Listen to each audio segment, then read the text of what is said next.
Welcome to another podcast of the current situation, Manchester United. This is a different scenery for me, actually, for most of you guys, because this is actually at my workplace. This video is very important. I need to address this, and I couldn't wait until I go back home to address it because I'm going to go home late, so I want to do this on work premises. So my boss may hear me and say, Mr. So-and-so, you shouldn't be doing any video on work premises. This is not a part of our policy.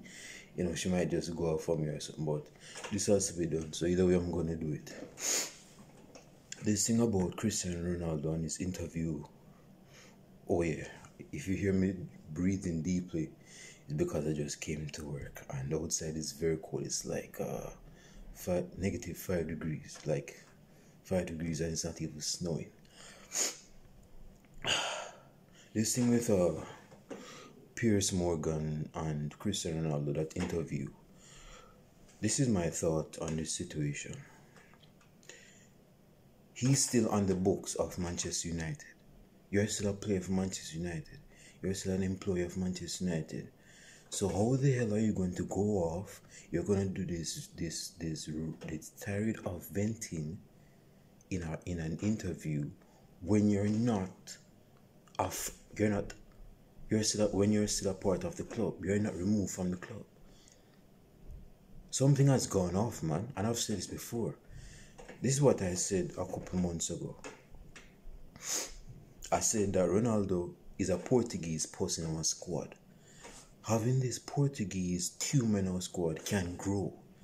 If someone is negative, if someone is toxic, if someone is unbearable to deal with, that's going to spread. That's going to spread at some point. And I basically said this, and the Bible said it itself. The Bible said if something offends you, if something bothers you, you cut it off. This is not just a body part, because that's what the Bible was alluding to. Although it's not really literal, but figuratively. Basically, if something is bothering you, cut it off. It's a friend that bothers you, cut it off. It's a wife that bothers you, you cut it off. Anything that is unbearable to you, that is taking away your sanity and your happiness, you cut it off. Cristiano Ronaldo should not have gone to the extent that he did in that interview. That interview tells us about his character, and most of us know how Ronaldo's character is already. Person may say, oh, he's just a confident youth. He believes in himself. He's a man's man, man, and he's just an unbearable man. And he looks out for children, he donates blood, he's an inspiration. This brethren is costly. His brethren is, yes, he has an elite mentality. But the fact is that he's looking out for himself. And as it relates to the eyes of Manchester United fans that saw that video or excerpt, I haven't seen the full clippage of it, but I've seen excerpts like a 1 minute here or 2 minutes there of the same interview. We can now conclude that this brethren needs to leave this club either in January or definitely in the summer. If he stays, he's not going to only ruin his reputation, but he's going to ruin his status as a football player. Person ain't gonna respect this brethren as they used to. They're not gonna respect this brethren. So the fact is, after watching that interview talking about he's been betrayed by the club, amen. As much we all hate the Glazers. We hate the Glazers. The Glazers has not been competent enough as it relates to helping us win trophies. The Glazers, yes, the Glazers is not a part of football management, but they are indirectly a part of the problem as it relates to finances and other stuff that I'm not so competent with. But I have enough sense to know that they are still a part of the problem. With all that being said, we all hate the Glazers, but that is no green light for you to be going at the club like that, to be betrayed. Tambo say you've been betrayed by the club and that you don't respect Everything Hog. Everything Hog is your boss. You're not the boss of Everything Hog. You're not the boss of nobody at that club. You're not even the boss of your own self. The fact is, you're talking about you're going to miss preseason because, oh, my daughter is in the hospital. You miss preseason because you know I don't have the full facts, but the fact is that you know you're not going to be in the best of plans with Erik ten Hag. Erik ten Hag has a primary plan in his back pocket that he's looking to fulfill on the pitch, and that is not with you. And you get been out of shape because you're not the same player that you used to be like 5, 6, 7 years ago. Come to the realization in your own head. You're not the same player. I don't want to wake up clients because, yeah, I'm working at a group home. So, you know, if some clients wake up, so be it. But get out of your own head, man. You're not the same player. You can't even dribble past a player. And personally criticize for scoring tap-ins. I don't think you can score tap-ins no more.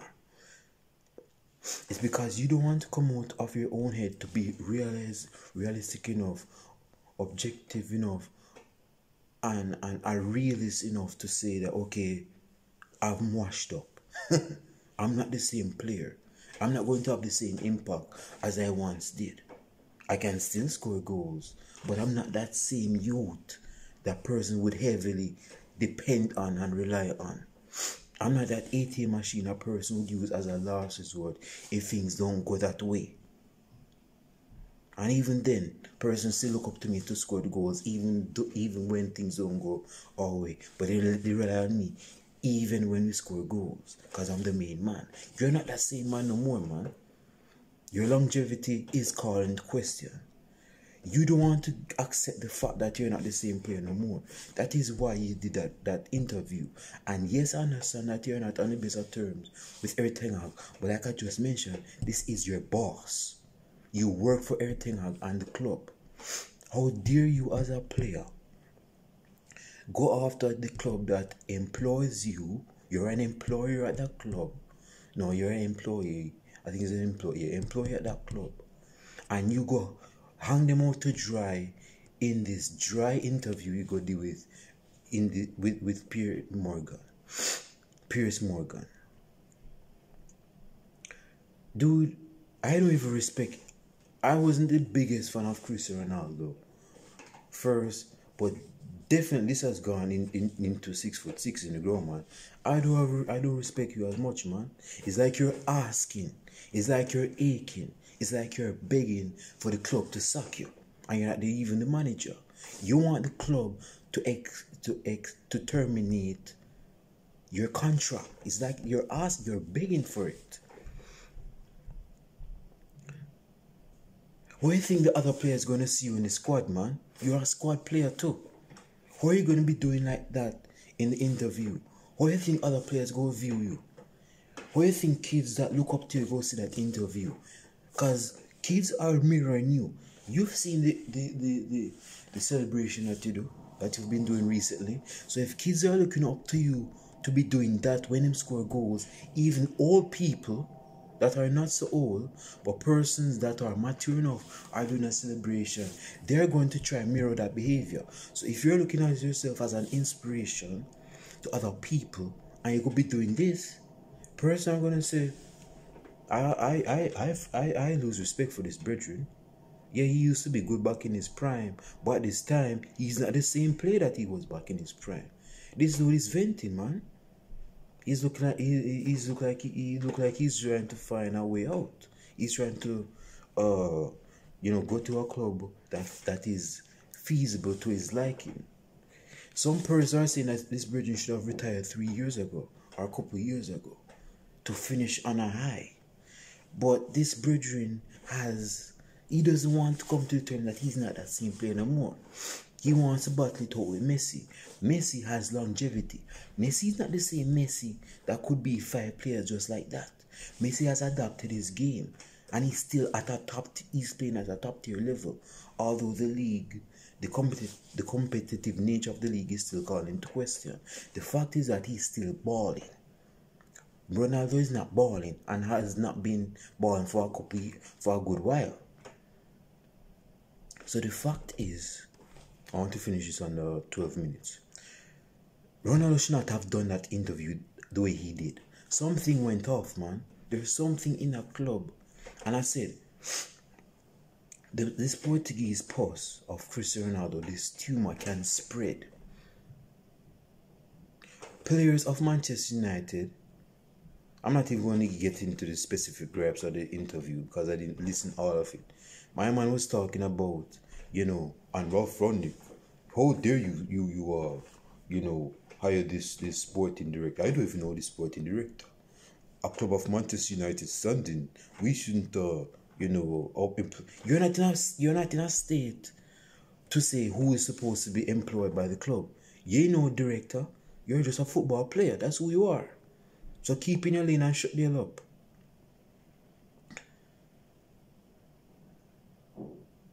I don't even see why you do this interview. What are you trying to accomplish in that interview? You want people to see you for the narcissist that you are? Person have caught up to that long ago. It's just that you have given them confirmation now.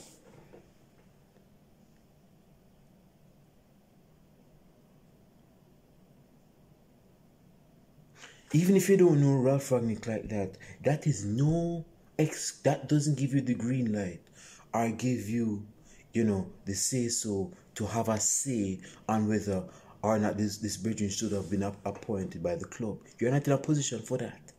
You're a pawn, and the player uses the pawn in this chess game known as football. You're just a pawn used in the squad. How dare a pawn go try, challenge the authority of the manager?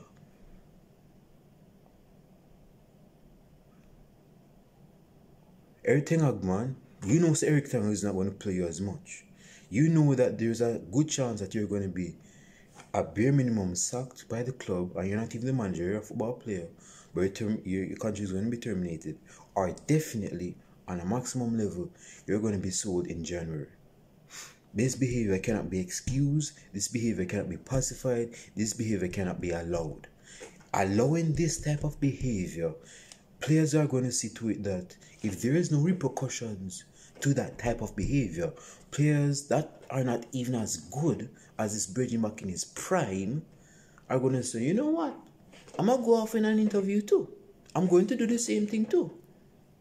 I might say, yo, everything I can give me no game. I'm going to talk about certain stuff relating to Manchester United behind the fence, and I'm going to bring it up in the light that person didn't know of.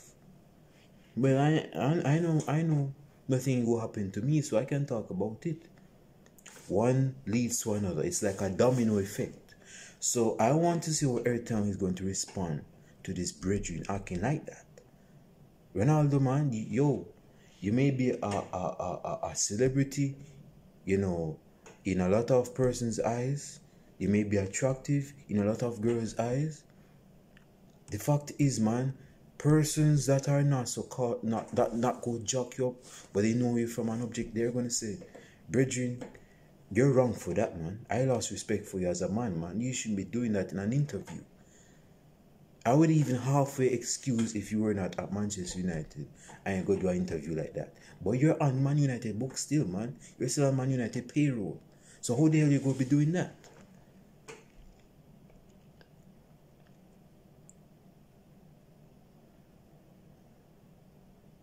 I want to finish this video, man. I didn't even want to be this long.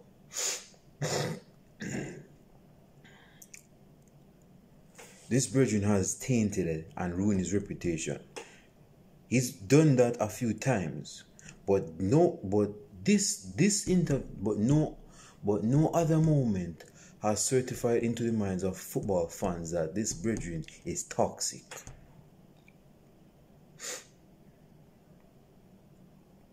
He's a toxic person. He looks out for himself. He's not looking for the betterment, This brethren just wants what he wants. He's entitled, he's spoiled. And he's going to cry in a corner with his legs in his hands because he doesn't get what he wants. You can't be starting games for Manchester United no more, man. You're not that same blood, man. You're not that same blood. And the fact is, if we keep starting you, you're going to be stinking up the place. You have a false scent on you, man. You're not in a good state of form now. So you shouldn't be starting games like that. Man, I'm out of here. Like and subscribe to the channel, man. Leave your comments down below in the comment section. I want to hear what you guys have to say, man. Because this bridging, man, I don't even, I wouldn't be surprised if this virgin is even playing with his son in under 16 or under 8, under 15 or whatever under whatever squad his son is playing in. This type of behavior should not be allowed. This type of behavior should not be exhibited by a player. Whether you're Cristiano Ronaldo, your Bebe, your Obatang, yes me, or your Jemba in 2004 for Manchester. I don't care who you are. This type of behavior should not be allowed. I don't even, this shouldn't even be exhibited by no football player ever.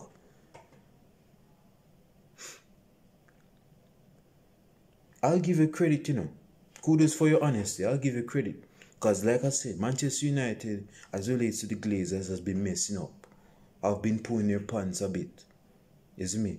They're not good in certain correlations with Manchester United. They have their lack of competency has been called to question. I get that. But there's no reason for you to be taking things to a whole new level. And you want to demonize, you want to criticize, you want to cut down to size. The manager, the previous manager, that was Ralph Rangnick, talking about them as a sporting director. He has managed football squads before. He's managed Schalke. He's brought Schalke to the Champions League semi-finals in 2011. So what are you talking about? Do you even know this youth? I don't even know Ralph Rangnick like that. And I know that. But you ain't gonna hear me talking about how bad this bridging is, aside from the fact that I haven't played under the bridging. So anyway, I'm out of here, man. I'm gonna upload this video later because I'm on work premises right now. I'll show it to you guys I'll show it to you guys in the next video podcast. Deuce.